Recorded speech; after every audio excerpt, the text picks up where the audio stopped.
Simply ask yourself, what do I want? What do I want? What do I, the big questions, who am I? Where am I going? Where did I come from? Those things. This is even better than those. Just settle in and say, what do I want? I mean, really, what do I really want? No, not just really want, but what do I actually want? Go as deep with that as you can. And if nothing comes at first and let go of it, come back to it later. And because you gouged out a little bit, now you can gouge out a little bit more, gouging out of all the protection and defenses that you have built up and calcified around your heart's desire. This is something that very few people know. The closer you get to knowing the answer to that question, the closer you are to this enormously powerful energetic field within which we live. If you're conflicted or ignorant, you're that much farther away from it. The clearer you get, the quieter you get, the more unconflicted and definite you become, you drop into some very intense levels of energy. And once you have that, you can direct it. Just by thinking about somebody, you could direct that to them. That grace of God can move through you to that person. It's not your energy. We live in this field of energy. It's not ours. We're not generating it. We can move some of it through our breathing, but if we're really aware of it and can feel it and even see it, and we know how to focus our minds, our thinking, and we have an unconflicted heart, we know what we want, almost nothing we can't do. It all comes down to whether you will. Got that nice brand new shiny drill you paid $100 for in the toolbox. Never comes out. Why did you buy the drill? And then whatever it is, and especially pay attention to if it's something silly or something odd or something you never would think of, write it down. And you don't even have to keep it for reference. Just write it down, because when we take something out of the mind and write it with a pen, it fixes it within us. It stabilizes it. It affixes it to this energy field we're talking about. So write it down. Then the next day, get up. What do I want? If you can remember to do this, that'll give you the best access. Because at the end of the day, you're just kind of, everything is congested. You've got more packed around you and it's hard to get quiet and get still. But when you first get up, and I mean, when you first wake up, you sit up, you're entering into the world. When we sit up and get on the edge of the bed, and we're sitting there, that's the living symbol. That's I'm coming back into awareness and I'm into the world. Right at that cusp, if you can ask that question, you'll be amazed at what you'll hear. And you want to know, because what a person wants, that's pretty much, that tells a lot about them, right? Are you brave enough to look at that? Something you have to consider. What if what you want is something that you would never tell anybody, right? What if that's what you really want? Does that mean you're a bad person? No. But if you have something like that and you don't know what it is, then yeah, you're more than likely going to be a bad person, because you don't know who you are. And so you're capable of doing just about anything. Let's be really clear about one thing.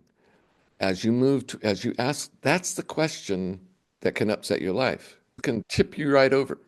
It leads you to the self that you had your foot on its throat your whole life. Interesting. Yeah. That's what you're going to find. That's what you're going to find. Interesting. So I didn't mean to spring this on you so early in the game, but I do want to no, they're let you both know that excellent. this is serious work. Right. Well, that's also where the power is, right? The Yeah. the Yep. the life force is there. Is the life force is completely enmeshed with what we really want. Yep. And it And where there's a dragon, there's yeah. gold. There's gold. Okay, there you go. And it's yeah, it's a great question. It's a great meditation, and it takes a lot of courage, right? Especially if you're talking about having what you want not be what you've been living. Yeah. So now don't be surprised if you with all good intentions, you go in and you start working on this. And then the next day you go through the whole day and you didn't even think about it once. It was like it was completely wiped from your mind. So what happened? You got too close and you ricocheted off. You know what that feels like. Anytime it gets too real, we bolt. We just bounce off of it. So wisdom would dictate, don't go in all hot and heavy. Be subtle, you know? Just be subtle and be kind. Be kind to yourself. Be compassionate. If I go in and I think what I really want to do is kill so-and-so, you know, I'm not going to go, you know, I'm not going to think, oh my God, I'm a psychopath or, you know, a murderer, something like, no, I'm just going to say, that's okay. It's all right. I understand. I can see why you'd want to do that.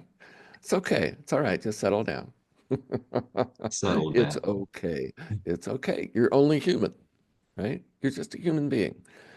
Every single human being has those feelings. You're a human being, so you're going to have those feelings too, right? So you don't need to freak out. And the less reactive you are in these kinds of encounters, the more progress you'll make, and that progress will be easier. But if you go in like, you know, like a comet and you're going to do this all at once, then, you know, you can get knocked right out of the saddle. I know. I know this as well as I know anything because I've been there. Me too, Michael. Yes, ma'am. I really look forward to seeing what you can do with this. This is the real stuff. This is not philosophy. We're past philosophy. We don't need any more philosophy. We need something to do, and something to do on the inner planes, and something that's testable, provable, observable, measurable. This is what we'll be working towards because we're working with real energy. This is not made up.